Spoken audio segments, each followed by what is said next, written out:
2 సార్లు ముఖ్యమంత్రిగా ఉన్న వ్యక్తి తమ్ముడు అయినప్పటికీ రాజశేఖర రెడ్డి గారి కొడుకే ముఖ్యమంత్రి స్థానంలో ఉండి తన అధికారాన్ని అడ్డు వేసి హత్య చేయించిన అవినాష్ రెడ్డి గారిని కాపాడుతున్నాడు కాబట్టే ఈ రోజు వరకు కూడా కేసు ముందుకు వెళ్ళలేదు, శిక్ష పడలేదు.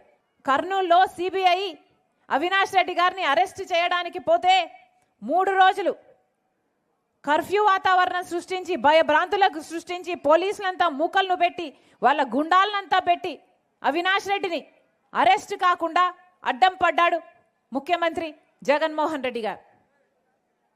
అక్యూజ్డ్గా సిబిఐ చెప్తున్న వ్యక్తిని కాపాడాల్సిన అవసరం ఏముంది జగన్మోహన్ రెడ్డి గారికి అని అడుగుతున్నాం.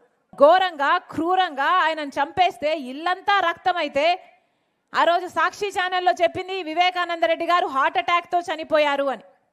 మరి అలా ఎందుకు చెప్పిందో జగన్మోహన్ రెడ్డి గారు ఇంతవరకు నోరు విప్పలేదు. ఇంతవరకు జగన్మోహన్ రెడ్డి గారు సమాధానం చెప్పలేదు.